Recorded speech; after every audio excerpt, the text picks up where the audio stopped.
नमस्कार दोस्तों, bank promotion exam guide में आपका फिर से स्वागत है। आज का हमारा टॉपिक है सीडी रेशियो, जो देखने में तो सिर्फ एक रेशियो है, लेकिन एग्जाम और इंटरव्यू का फेवरेट सवाल है। हम बेसिक डेफिनेशन से लेकर विंडो ड्रेसिंग तक इसके हर पहलू को डिकोड करेंगे। तो चलिए अपनी बैंकिंग नॉलेज को अपडेट करते हैं।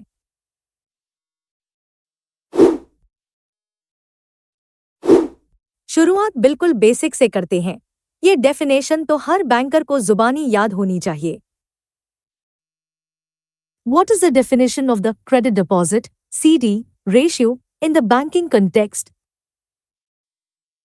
Option A. The ratio of a bank's total investments to its total demand deposits.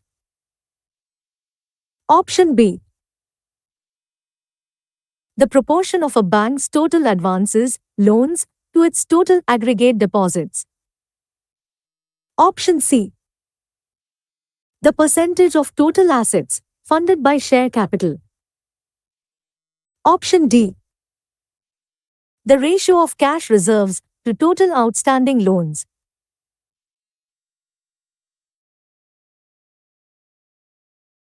सही जवाब है ऑप्शन बी। फंडा बहुत सिंपल है। बैंक के पास जो टोटल डिपॉजिट आया, उसका कितना हिस्सा उसने लोन यानी एडवांस के तौर पर बांट दिया। मान लीजिए 100 रुपए आए और 80 का लोन दिया, तो रेशियो हुआ 80%। ये आपकी लिक्विडिटी का इंडिकेटर है। लेकिन अगर ये रेशियो हद से ज्यादा बढ़ जाए, तो खतरा क्या है? अगला सवाल इसी पर है। अगर रेशियो 100% को पार कर जाए, तो बैंक के अंदर क्या चल रहा है? इन स्टेटमेंट्स को ध्यान से एनालाइज कीजिए। Which of the following statements regarding the implications of a high credit deposit (CD) ratio are correct? 1. It indicates that the bank is utilizing its resources efficiently to generate interest income. 2. A ratio consistently exceeding 100% suggests the bank is funding a portion of its assets through volatile wholesale market borrowings. 3. A very high ratio implies the bank possesses a large liquidity buffer and relies solely on low-cost CASA deposits. Option A. 1 and 2 only. Option B. 2 and 3 only. Option C. 1 and 3 only. Option D. 1, 2 and 3.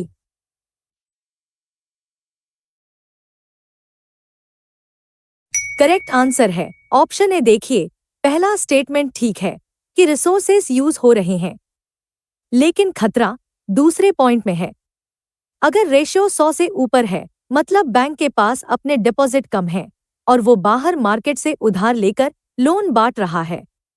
ये asset liability mismatch का risk है। अब अगर loan कम किए बिना ratio सुधारना हो, तो स्मार्ट मैनेजर क्या करेगा? एक प्रैक्टिकल सिचुएशन, अगर आपको रेशियो नीचे लाना है पर लोन बुक नहीं छेड़नी, तो आप किस चीज पर फोकस करेंगे? To reduce an alarmingly high CD ratio without shrinking the loan book, a bank should prioritize which of the following actions? Option A. Writing off bad loans immediately. Option B. Borrowing more from the call money market. Option C. Aggressively mobilizing retail term deposits. Option D. Selling government securities (SLR).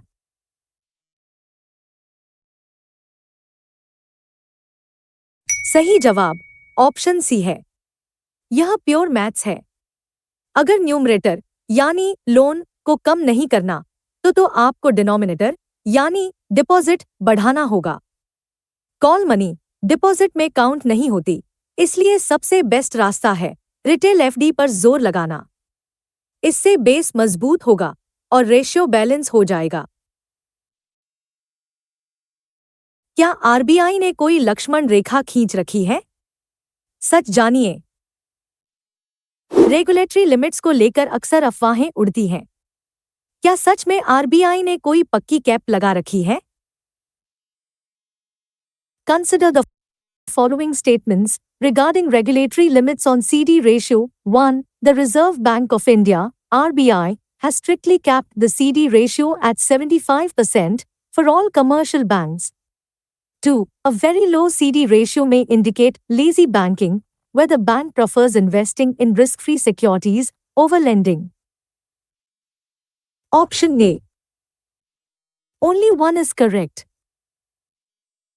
Option B. Only two is correct. Option C. Both 1 and 2 are correct. Option D. Neither 1 nor 2 is correct.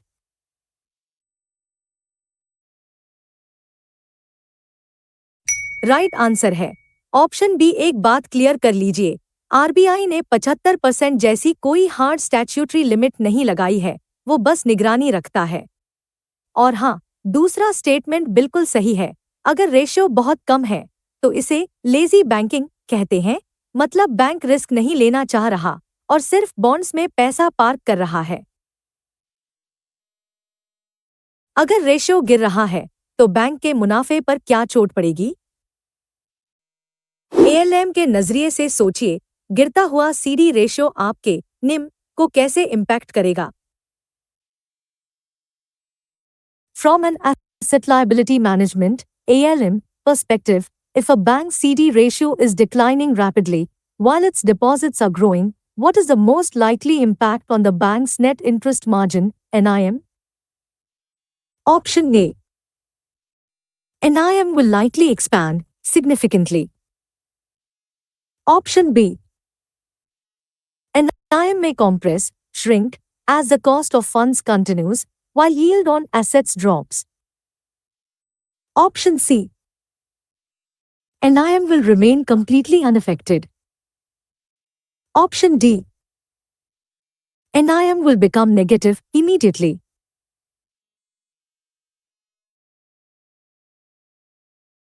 सही जवाब है option B.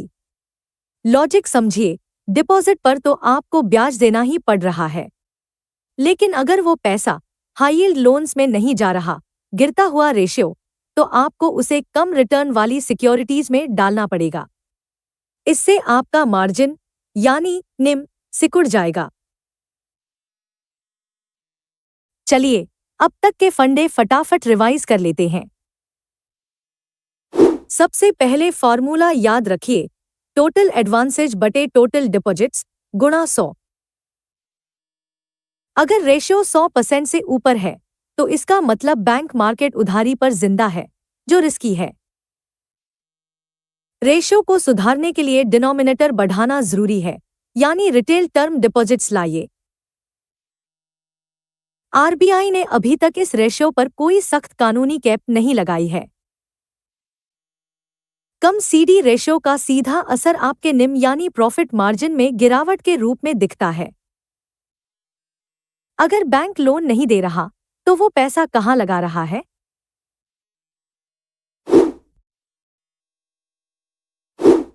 अगर bank का पैसा loan में नहीं जा रहा तो बैलेंस शीट में वो किस रूप में दिखेगा?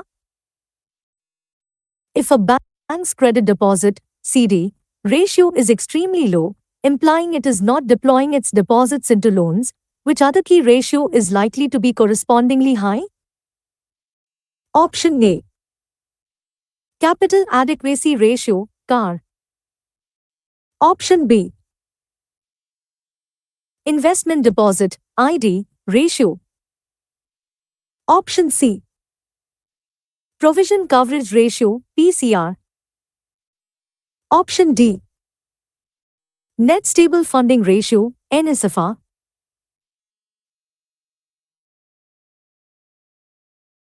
बिल्कुल सही, ऑप्शन बी। यह एक सीसॉ जैसा है। अगर सीडी रेशियो नीचे है, लोन कम है, तो बैंक उस पैसे को गवर्नमेंट सिक्योरिटीज में इन्वेस्ट करेगा।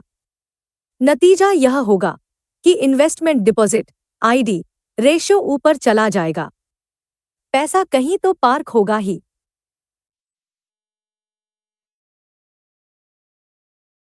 गांव का पैसा गांव में रहे, इसके लिए क्या नियम है? रूरल डेवलपमेंट के लिए सरकार ने सीडी रेशियो का क्या बेंचमार्क सेट किया है? यह डेटा पॉइंट क्रिटिकल है। Consider the following statements regarding the lead bank scheme. 1. Regulators and state-level bankers committees (SLBC) monitor a specific CD ratio benchmark of 60% for banks operating in rural and semi-urban districts. 2. A ratio consistently below this benchmark implies a flight of capital, where deposits mobilized from rural areas are transferred to urban centers rather than being deployed for local development. Option A.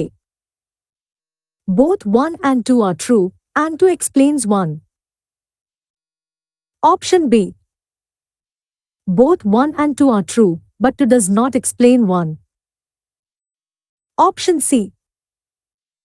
1 is true, but 2 is false. Option D. 1 is false, but 2 is true.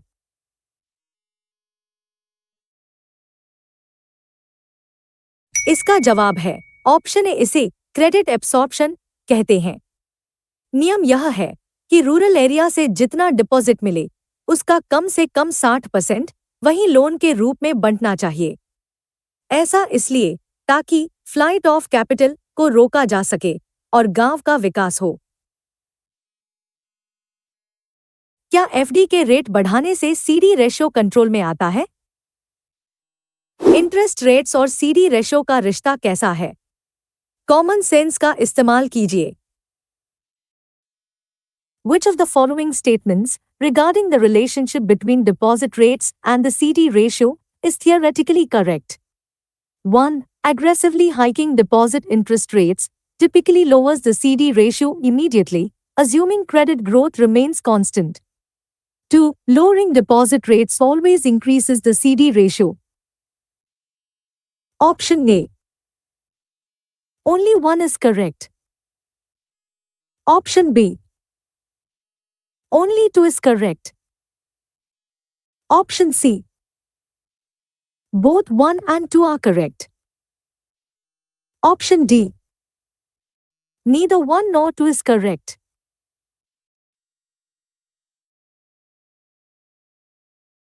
Correct option A है। जैसे ही bank FD के rate बढ़ाएगा, deposit का flow बढ़ेगा। Denominator बड़ा होगा, तो CD ratio अपने आप नीचे आ जाएगा। लेकिन दूसरा पॉइंट गलत है। रेट घटाने पर लोग पैसा निकालें, ये जरूरी नहीं, इसलिए वो इफेक्ट पक्का नहीं होता।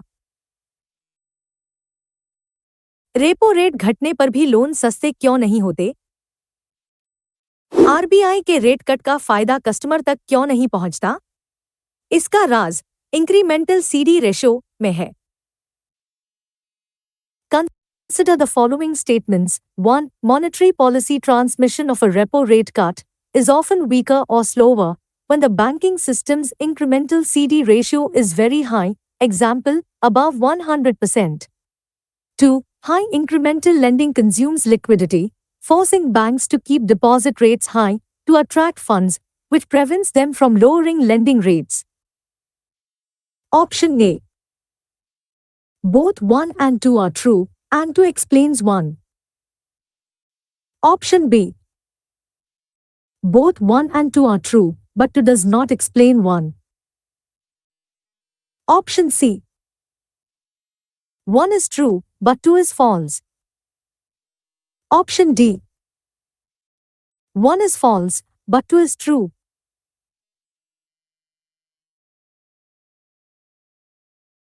सही जवाब ऑप्शन ए। जब बैंकों के पास फंड्स की तंगी होती है, हाई इंक्रीमेंटल रेशियो, तो उन्हें डिपॉजिट रोकने के लिए ब्याज दरें ऊंची रखनी पड़ती हैं। जब उनकी खुद की कॉस्ट ऑफ फंड्स कम नहीं होगी, तो वो आगे लोन सस्ता कैसे करेंगे? इसी वजह से पॉलिसी ट्रांसमिशन अटक जाता है। क्या बैड लोन्स को राइट करने से रेशियो सुधरता है? अगर हम बैड लोन्स को राइट कर दें तो गणितीय रूप से रेशियो पर क्या असर पड़ेगा? If a bank undertakes a massive technical write-off of bad loans, transferring them to AUCA advance under collection account, what is the immediate arithmetic impact on its credit deposit CD ratio? Option A. The CD ratio will increase significantly. Option B. The CD ratio will decrease. Option C. The CD ratio will remain exactly the same. Option D. The CD ratio will become negative.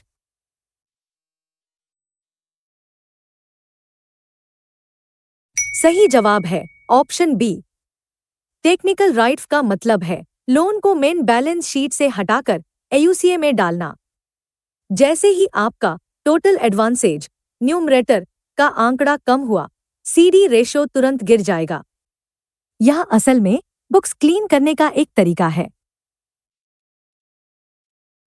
चलिए पिछले 5 सवालों का सार समझ लेते हैं।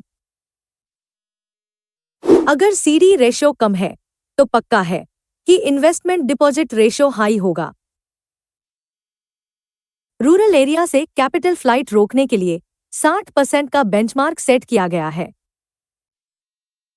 Deposit rates बढ़ाने से लायबिलिटीज बढ़ती हैं, जिससे रेशियो बैलेंस होकर नीचे आता है। अगर इंक्रीमेंटल रेशियो बहुत हाई है तो रेपो रेट कट का फायदा कस्टमर तक नहीं पहुंच पाता। टेक्निकल राइट करने से लोन का आंकड़ा घटता है और रेशियो कम हो जाता है। सरकारी और प्राइवेट बैंक्स में कौन ज्यादा एग्रेसिव है?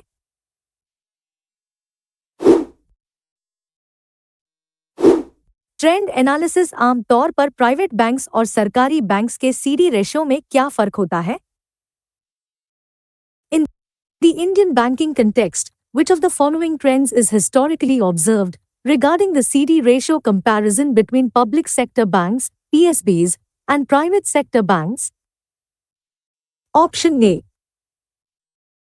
PSBs consistently maintain a much higher CD ratio than private banks. Option B. Private sector banks typically operate at a higher CD ratio compared to PSBs. Option C. Both sectors strictly maintain the ratio at exactly 70%. Option D. PSBs have a ratio above 100%, while private banks are below 50%.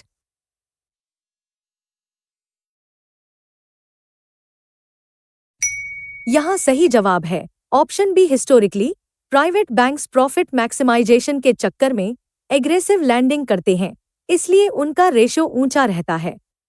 जबकि PSB के पास सरकारी deposit का विशाल base होता है, इसलिए उनका ratio थोड़ा moderate रहता है।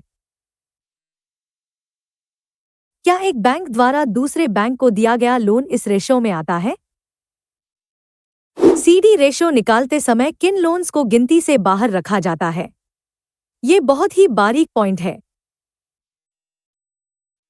Which of the following items are excluded from the numerator total advances when calculating the standard credit deposit CD ratio? 1. Interbank loans, money lent to other banks.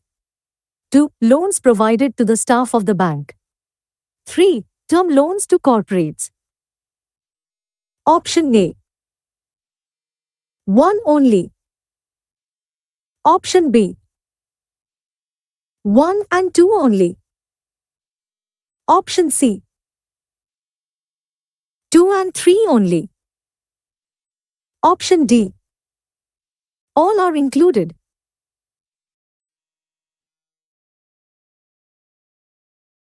Correct option B है। हम यहाँ real economy में दिए गए credit को नापते हैं, इसलिए इंटरबैंक लोन्स, दूसरे बैंक को पैसा देना, और स्टाफ लोन, एम्प्लॉय को देना, इन दोनों को हम रेशो कैलकुलेशन से बाहर रखते हैं। यह पॉइंट याद रखिएगा। मार्च एंड में बैलेंस शीट को स्लिम करने का खेल क्या है? फाइनेंशियल ईयर के अंत में बैलेंस शीट को छोटा दिखाने की इस ट्रिक को क्या कहते हैं? Towards the end of option A. Increasing the CD ratio explicitly. Option B. Shrinking the balance sheet size to improve capital adequacy ratios. Option C. Increasing the gross NPA ratio. Option D. Inflating the bank's total turnover figures.